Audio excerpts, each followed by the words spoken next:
Bueno, mi nombre es Cristian Miguel González y el día de hoy vamos a hablar sobre uno de los temas importantes dentro de la filosofía y es los primeros jónicos y el problema del principio de las cosas.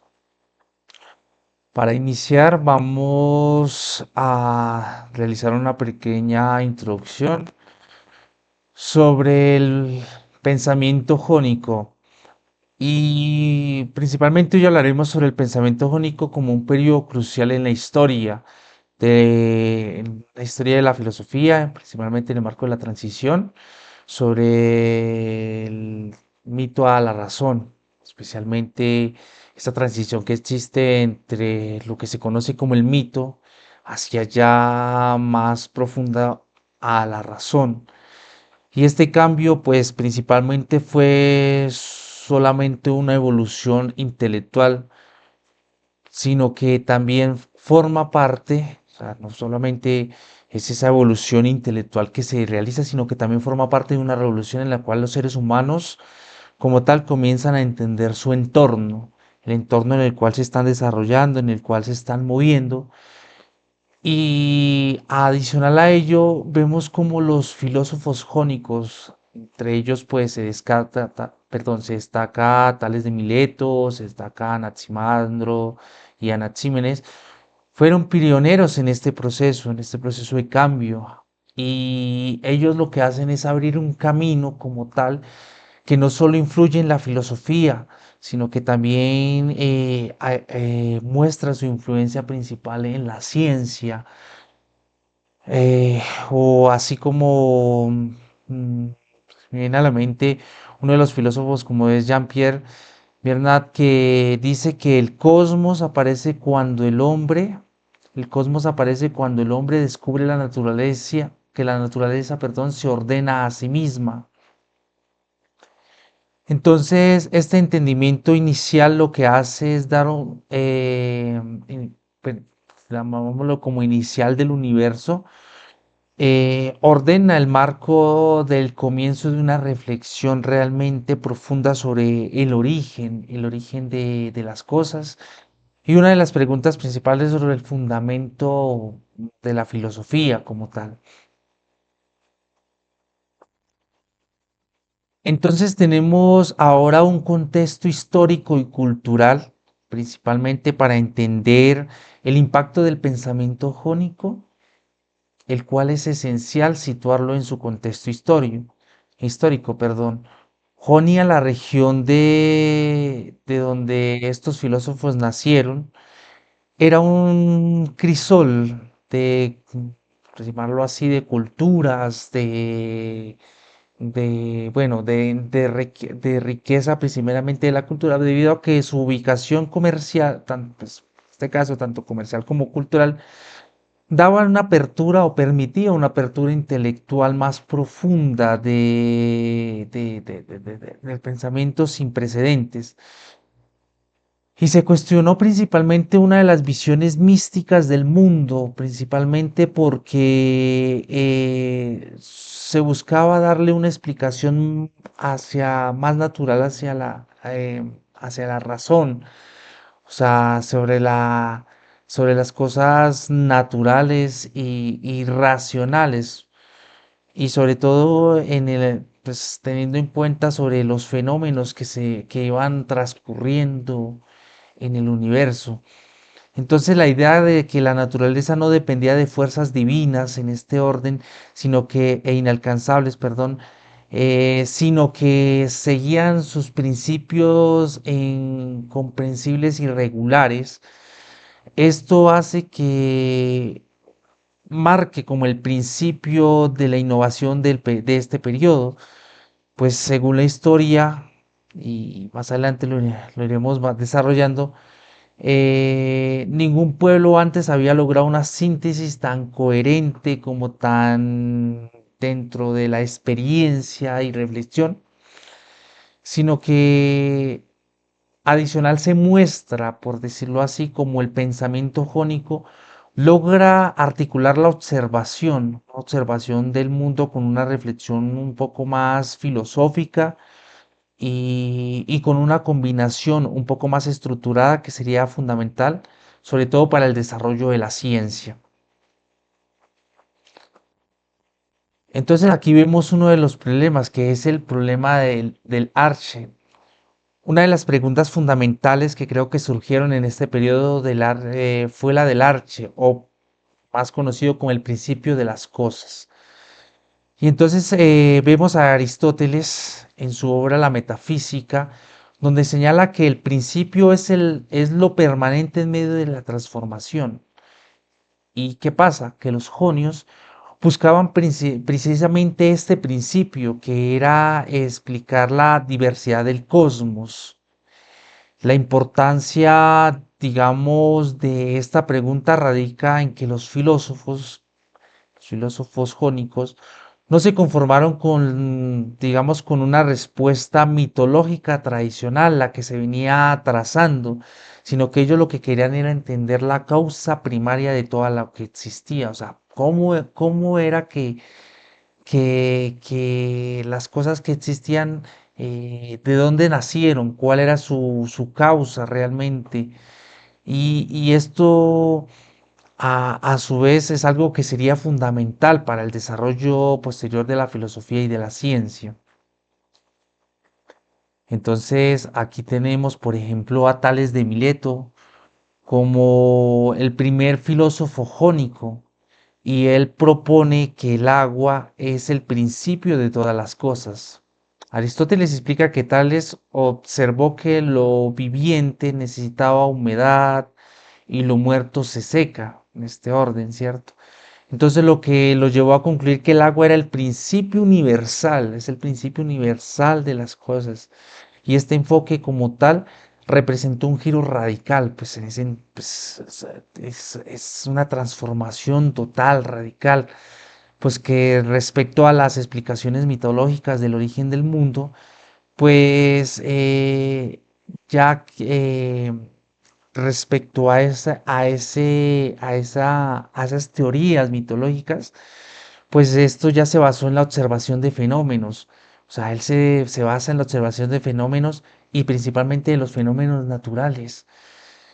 Y esta elección del agua que utiliza Tales de Mileto no fue, digamos, de una forma arbitraria, sino que más bien para Tales el agua era lo esencial para la vida, y su estado líquido, su capacidad de transformarse en vapor o en sólido, pues le hacía tener o le ofrecía, por decir mejor dicho, una visión más dinámica y reflexiva del cosmos o del universo. Además, como sostiene en este momento Charles Kahn, Tales no se limitó a repetir lo que se decía, lo de los mitos del universo, del origen, sino que lo que él hizo fue hacer o hacer como un raciocinio o racionalismo de un concepto antiguo y lo convirtió en un principio natural. Este tipo, pues, de reflexiones lo que nos ayuda es a o sea, no solo fundamental para una reflexión filosófica, sino que también para una reflexión a nivel de la ciencia. ¿Y por qué la ciencia? Pues porque introduce no solo el concepto de que la transformación natural puede ser comprendida mediante principios unificadores, sino que hace que la explicación científica se desarrolle en torno a su elección, como en este caso es el fenómeno natural del agua. Luego tenemos un desarrollo más profundo del proceso, y es que, como bien lo decíamos, para Tales de Mileto, el agua constituye como el símbolo principal de la vida, de esa transformación como tal que se viene manejando, y pues obviamente de la unidad. Como lo decía anteriormente, Kant afirma que Tales no repite un mito, sino que relaciona la antigüedad para convertirlo en un principio natural. Y su propuesta destaca que esa diversidad de comprender esas variaciones de este fenómeno natural como único sustrato. Entonces, luego de ello tenemos a otro pensador jónico como lo es Anaximandro y el Apeirón. Entonces, Anaximandro, quien es el sucesor de Tales, da un paso más allá. O sea, lo que él hace es dar como un salto más, más profundo al proponer que el principio de todas las cosas no era un elemento físico como tal, como el agua, sino algo mucho más abstracto, algo mucho más fuerte, que es el apeirón, lo ilimitado e indeterminado. En este caso, Aristóteles en su metafísica, pues señala que lo ilimitado es el origen de todas las cosas, porque pues no posee cualidades que lo limiten. En ese contexto, pues para Anaximandro el apeirón era el entorno y no tenía las cualidades definidas que caracterizaban los sujetos, por así decirlo, en el mundo sensible, en el mundo tangible. Este concepto como tal de lo limitado no era un sinónimo de caos, no se consideraba como sinónimo de caos, sino que según este filósofo era el principio ordenado como tal, o sea, es un principio más ordenado que regía al universo. O sea, ese es el principio que rige al universo. Y Anaximandro lo que hace también es que introduce la idea de reparación mutua de la justicia. ¿Por qué? Porque es una noción que sugiere que el universo se mantenía en equilibrio a través de una visión del cosmos como un sistema autónomo. Es un sistema autónomo que sigue principios internos como tal, de necesidad y de orden, y un concepto que anticipa algunas ideas y son ideas claves de la física moderna. Entonces, aquí conocemos principalmente el aperón como fundamento ontológico, y Anaximandro y el aire como principio. Eh, Perdóname, la- eso. Anaximandro como principio. Pues Anaxímenes en este contexto, como otro de los filósofos que estamos analizando, es otro de los grandes pensadores jónicos. Anaxímenes propone que el aire es el principio de todas las cosas. O sea, ya no, ya como tal, para Anaxímenes, esa dimensión, eh, perdóneme, es que se fueron aquí las diapositivas, no las fui corriendo, porque pues tenía la idea clara, pero eh, eso, acá, hoy, hoy, ok, ahí está, ok.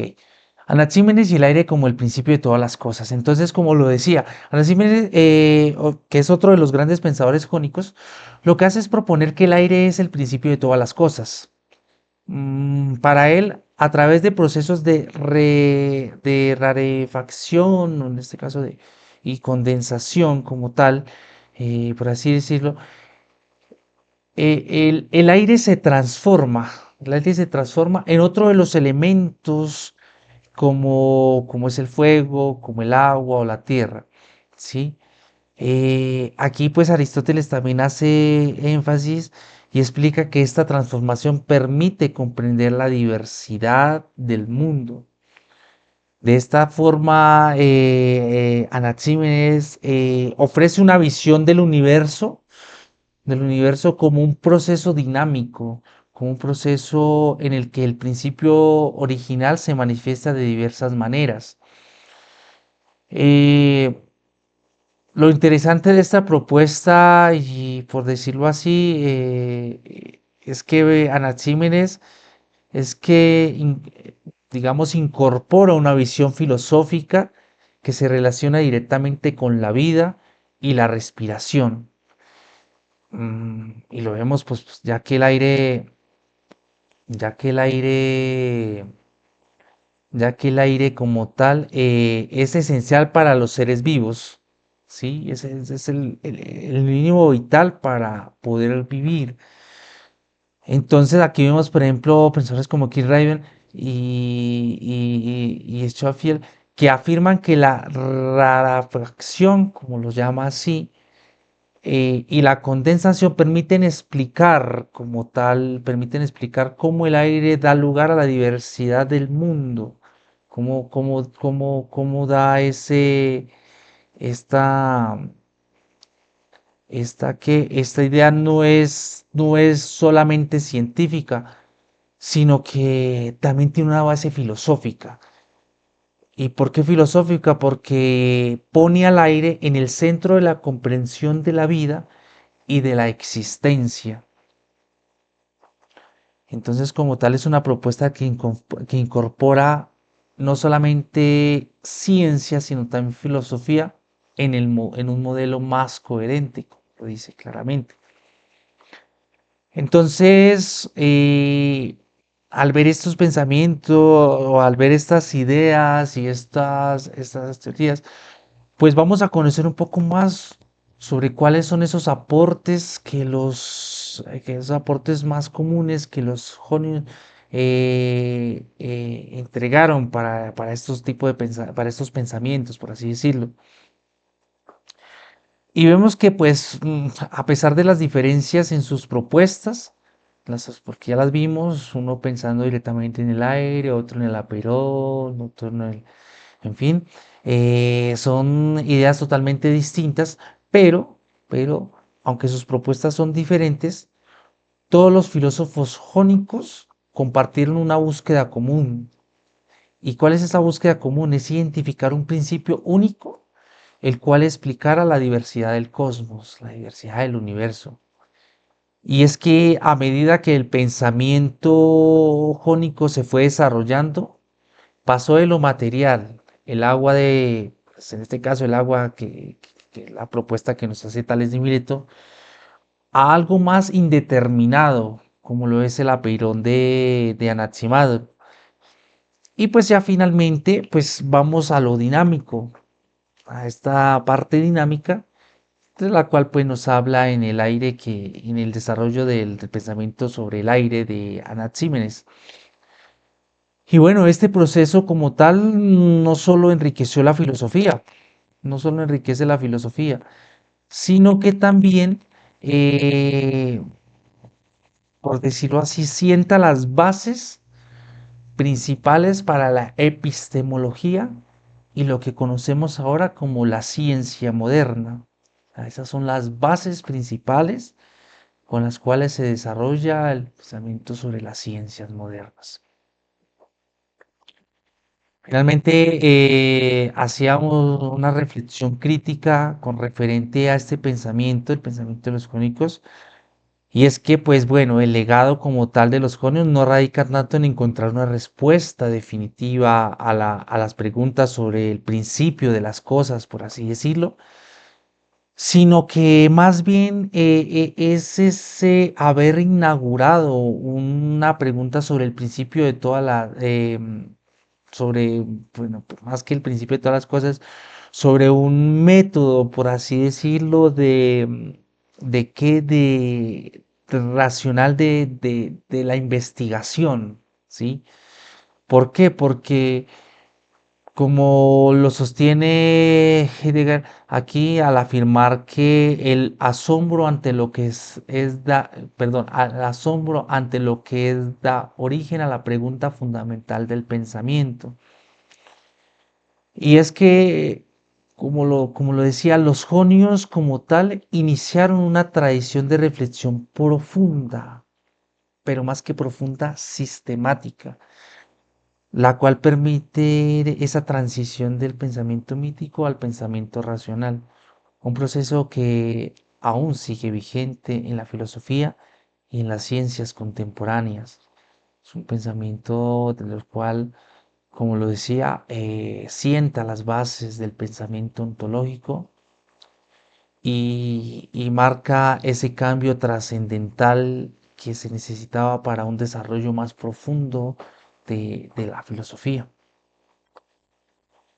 Para finalizar, creo que una de los problemas como se venía manejando es ese problema de la multiplicidad continua, donde el debate está principalmente en materia del tema de la energía y una estructuración propia del ser. Pues aunque la ciencia busca esa unificación, esa teorización más unida, la filosofía busca más un fundamento ontológico, un mostrar esa pregunta sobre el origen del universo que se hacen los jónicos y cómo poder desarrollar ese pensamiento a través de lo palpable, de lo visible que ellos pueden encontrar en el entorno y donde se encuentren en su momento. Yo creo que ya como conclusión principal sobre el desarrollo de este tema, podemos analizar que los filósofos jónicos inauguran una nueva forma de pensar del mundo. Y es que a través de esa propuesta que ellos hacen sobre el principio de todas las cosas, dejan ese legado, por así decirlo, que va más allá de una búsqueda sobre los principios de todas las cosas, sino que a nivel más reflexivo va mucho más allá de una búsqueda de respuestas definitivas. Y yo creo que uno de sus verdaderos logros para mí es que fundamentan, o sea, logran sentar esas bases de esa reflexión crítica y racional que no solo influye en la filosofía, sino que también ayuda al desarrollo de la ciencia, por así decirlo. Esa actitud racional que fundaron los jonios, yo creo que sigue siendo ese pilar fundamental en el pensamiento occidental. Y sobre todo porque su búsqueda de comprender el universo, de comprender cómo fue su creación, cómo fue creado, y esa búsqueda de ese comprender del universo a través de las causas naturales, eh, permanece y es vigente, sobre todo hasta el día de hoy. Es muy vigente hasta el día de hoy ese pensamiento de buscar, de buscar respuestas a través de las causas naturales. Para finalizar, dejo también la bibliografía aquí de los principales autores y de los escritos que tomé para hacer esta pequeña reflexión. Y bueno, espero que se haya podido comprender un poco más sobre el desarrollo del pensamiento de los primeros jónicos y sobre todo dar un esquema principal sobre ese problema que ellos se trazaban sobre cómo se originaron las cosas y cuáles fueron las causas que dieron origen a lo que conocemos como el cosmos o el universo. Muchas gracias y espero pues que se haya comprendido el tema que se quería desarrollar.